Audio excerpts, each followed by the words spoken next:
Hello viewers, this is Mushfiqul Fazal. Welcome you all to Hello Excellency. Today we will discuss on Germany-Bangladesh relationship and our today's guest, Honorable Ambassador of Germany in Dhaka, Excellency Dr. Albert Konze. And we have a distinguished guest in the studio as well, eminent journalist of Bangladesh and editor of the Daily Financial Express, Mr. Muazzem Hossain. জনাব মুয়াজ্জেম হোসেন, আপনি কেমন আছেন? ভালো আছি, ভালো আছেন জি। আমরা আজকে জার্মান এবং বাংলাদেশের সম্পর্ক নিয়ে আলোচনা করছি। শুরুতে আপনি বলবেন আমাদের বাণিজ্যিক অর্থনৈতিক সম্পর্কটি কেমন? জার্মানির সাথে বাংলাদেশের দ্বিপাক্ষিক বাণিজ্যের হচ্ছে ভ্যালু টার্মসে, মানে মূল্যমানে প্রায় 4 বিলিয়ন মার্কিন ডলারের ঊর্ধ্বে। আমি যতটুকু পর্যন্ত জানি জার্মানি হচ্ছে বাংলাদেশের দ্বিতীয় বৃহত্তম এক্সপোর্ট মার্কেট অ্যাকচুয়ালি। এখানে জার্মানের সহযোগিতা, সরকারি সহযোগিতা ছাড়াও জার্মানের বেশ কিছু টেকনিক্যাল মানে কারিগরি সহযোগিতা আসে, সাহায্য আসে, যেগুলি জেডিএস এর সাথে আসে। জার্মান চেম্বারও একটা প্রাইভেট সেক্টর আছে, বাংলাদেশ জার্মান চেম্বার, এবং ওনাদের লাস্ট বক্তব্যে আমি দেখলাম ওনারা প্রায় 500 জার্মান এবং জার্মানের বাইরে ইউরোপিয়ান প্রতিষ্ঠানকে রিপ্রেজেন্ট করেন এখানে বিভিন্ন ক্যাপাসিটিতে। এবং ওয়ান অফ দি বাংলাদেশে এই দ্বিপাক্ষিক ভিত্তিতে যত বাণিজ্য সংস্থা আছে আর কি, বাণিজ্য বোর্ডই আছে, তার ভিতরে এটা একটা প্রমিনেন্ট বোর্ডই। জনাব মুয়াজ্জেম হোসেন, আমরা আলোচনা করব আবার আপনার সঙ্গে। তার আগে চলুন দেখে আসি জার্মানের উপর নির্মিত একটি তথ্যচিত্র।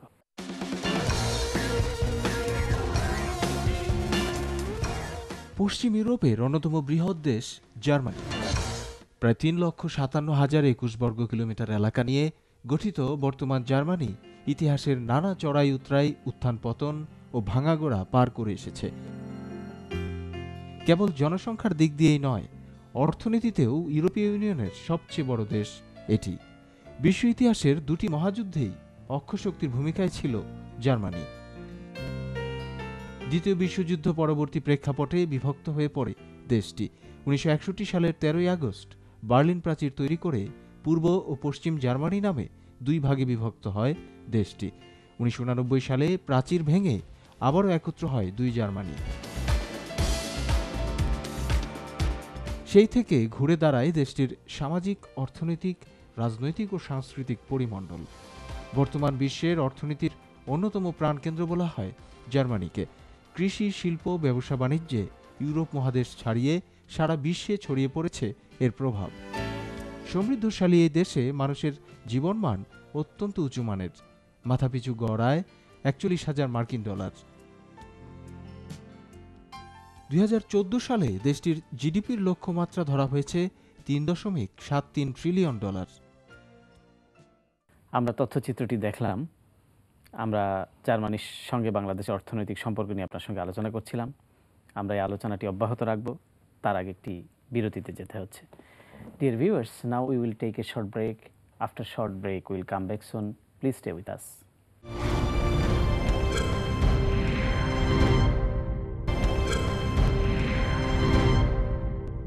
Thank you viewers for being with Hello Excellency. জি, আপনি যেটি বলছিলেন জার্মানির সঙ্গে বাণিজ্যিক এবং অর্থনৈতিক সম্পর্ক নিয়ে। যে বাণিজ্য সম্পর্ক এবং এটা এক্সপান্ডিং, এবং আমার মনে হয় সাম্প্রতিককালে বিশেষত গার্মেন্টস, রেডিমেড গার্মেন্টস ইম্পর্টেন্ট এর ভিতরে। যে আমাদের কতগুলি পরপর রানা প্লাজা, তার আগে আরেক তাজরিন, এই ধরনের অ্যাক্সিডেন্টগুলির পরে জার্মানি বেশ কিছু প্রোয়াক্টিভ ভূমিকা নিয়েছেন যাতে আমাদের গুণগত দিকটা, পণ্যের সমস্ত স্ট্যান্ডার্ডগুলি মেনে আর কি, লেবার স্ট্যান্ডার্ড বলেন, ওয়ার্কার সেফটি বলেন, ওয়ার্ক প্লেস সেফটি বলেন, এনভায়রনমেন্ট, এইগুলি যাতে উন্নতি ঘটে এই সমস্ত দিয়ে। এদিকে জিটিজেড আরও সহায়তা দিচ্ছেন, সহযোগিতা করছেন। এবং জার্মানি, আমি এই গুণগত দিক সম্বন্ধে অধিকতরভাবে সচেতন বহির্বিশ্ব এখন, এবং জার্মানিও তার ভিতরে একজন। আর সার্বিকভাবে চিন্তা করলে জার্মানি ইউরোপের সবচেয়ে বড় ইকোনমি। জনাব মুয়াজ্জেম হোসেন, আমাদের এই অনুষ্ঠানে সম্পৃক্ত হয়েছেন ঢাকায় নিযুক্ত জার্মানির মাননীয় রাষ্ট্রদূত। তার মতামতের ভিত্তিতে আপনার মূল্যবান মতামত জানতে চাইব। চলুন দেখে আসি সাক্ষাৎকার পর্বটি। Hello viewers, our today's guest, Dr. Albert Konze, Honorable Ambassador, Embassy of Germany Dr. Konze is a career diplomat. Previously, he served Hong Kong, Vienna, Moscow, and various parts of the globe. And he worked for United Nations peacekeeping in the capacity of deputy director. And he's an academician, we must say. And he did his research from the Harvard University. Hello, Excellency. How are you today? I'm very glad to be with you today. Yeah, thank you very much. So how do you feel here as ambassador in Dhaka? No day is the same. Every day is different. Every day is exciting and full of surprises. It is sometimes very promising, sometimes depressing as well. A country on the move, a country in all its contradictions, and I am happy and honored to be here to observe and to interact. Bangladesh and Germany enjoying very good diplomatic ties. As ambassador, how do you evaluate this long journey of relationship? Well, the journey started in the 19th century when the German scholars studied Sanskrit and were those who brought the subcontinent to the conscience of the German public, of the German audience. It went all through the 20th century and, of course, found a very special moment in 1971. I was at school then, my last year at school, and we all followed closely your struggle for independence. And none of us had the feeling that this part of the subcontinent could remain a part of Pakistan. That seemed to be totally absurd to us, so we supported this, and we were all very happy when finally you found your independence. Germany is the second largest destiny of Bangladeshi product, and we are enjoying very good commercial relation, the trade relations. So what is your comment, the current trade relations between Germany and Bangladesh? Well, I am personally very happy, and so are most of my fellow countrymen who know about the situation, that the garment industry has given Bangladesh a way out of poverty.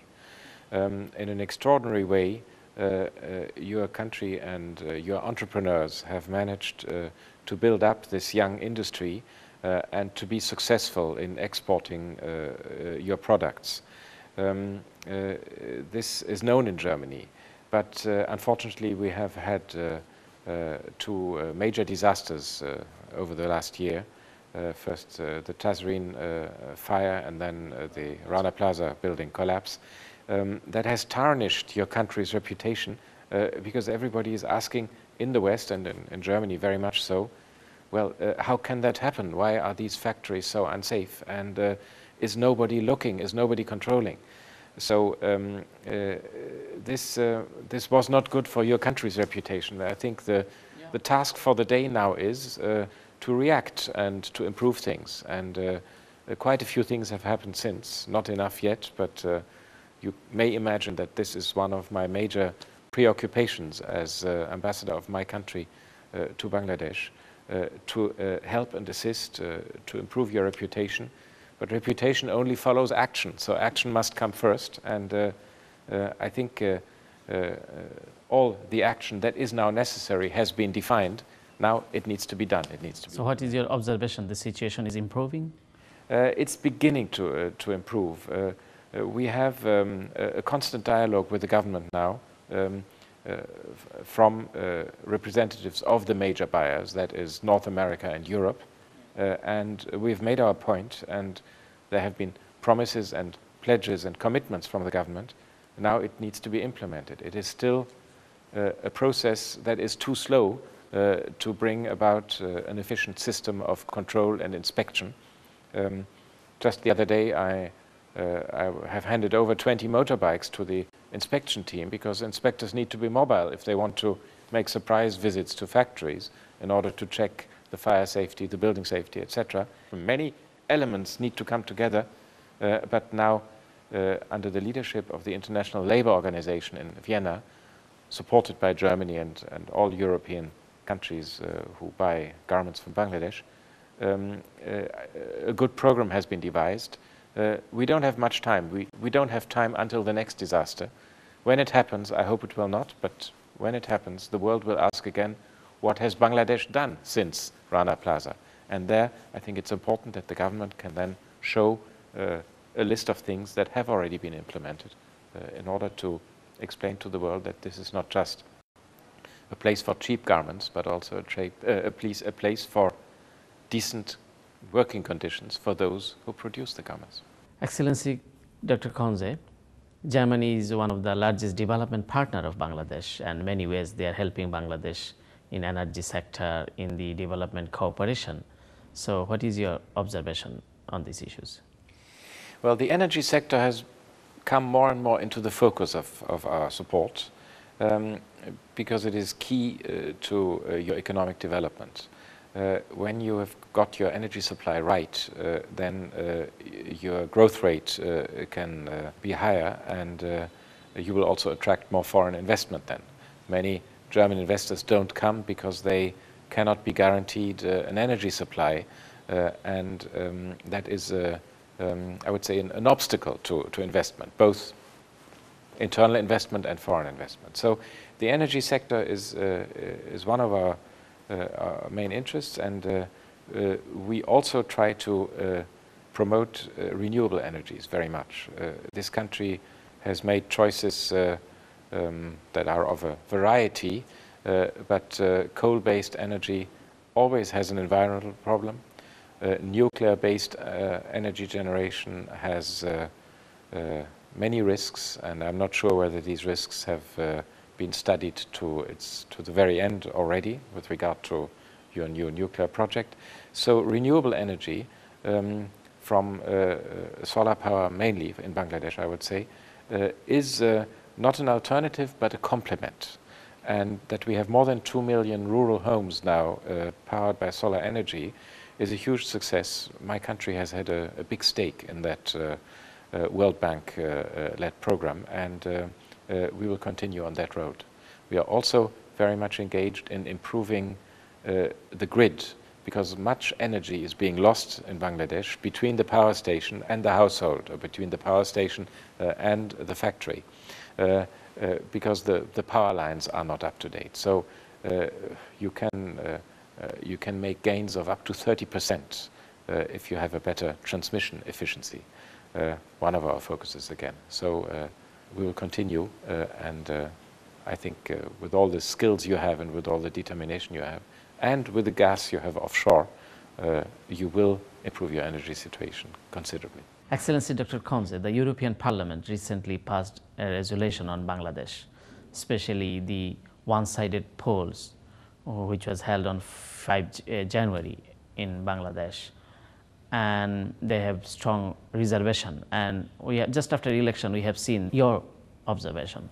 So how do you evaluate this scenario?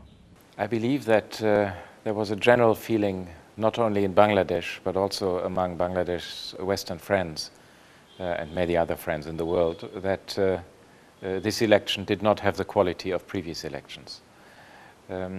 A very poor turnout due to the fact that the majority of the people could not even go to the ballot station. So we all feel, inside and outside Bangladesh, I would say, that this may not be the last word. And we have heard encouraging signals from the Prime Minister that her readiness for dialogue was still there. We have had very intensive efforts.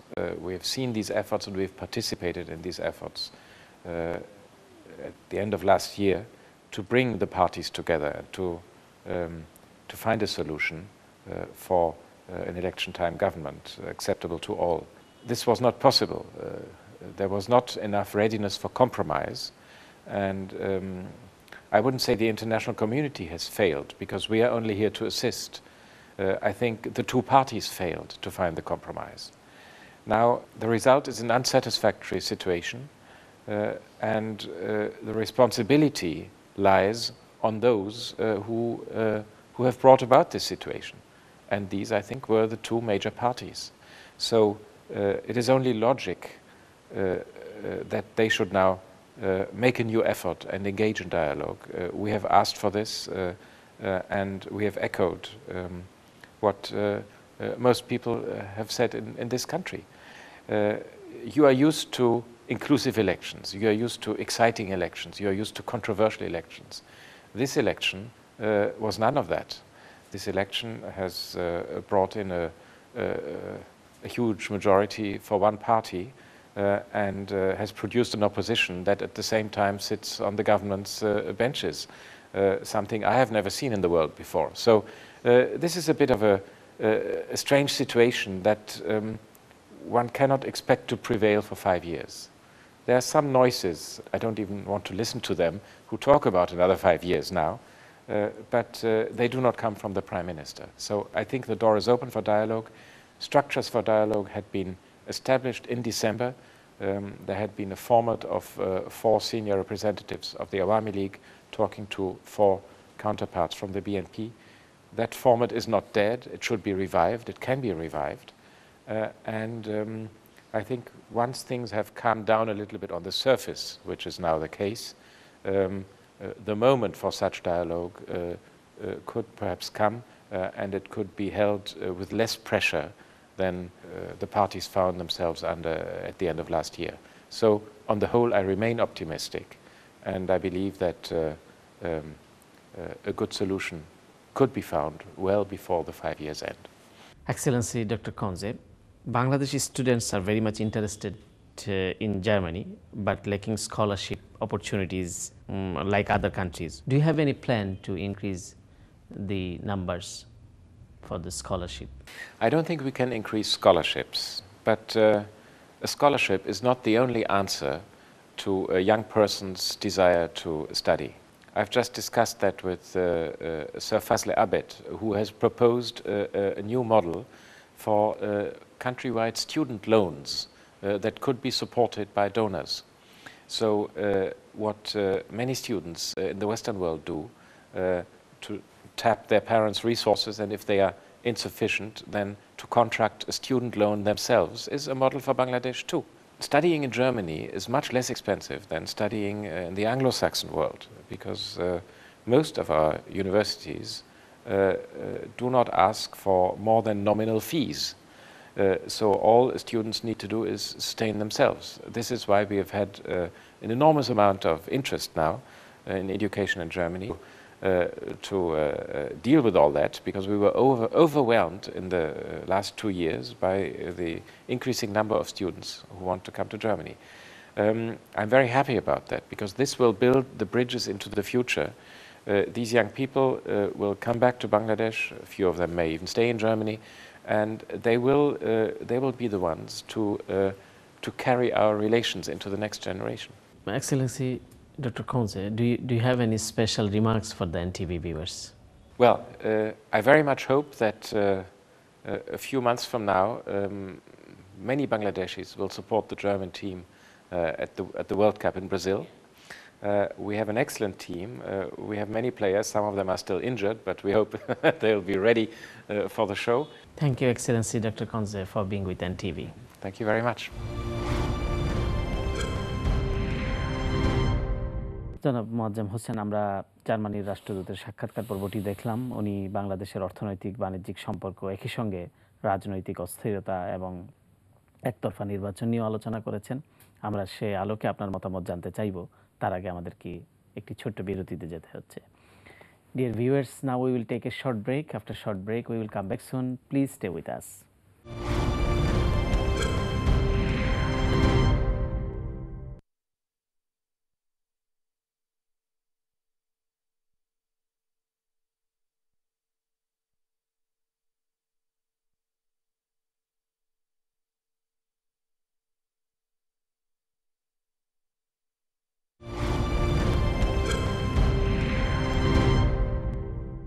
Thank you viewers for being with Hello Excellency.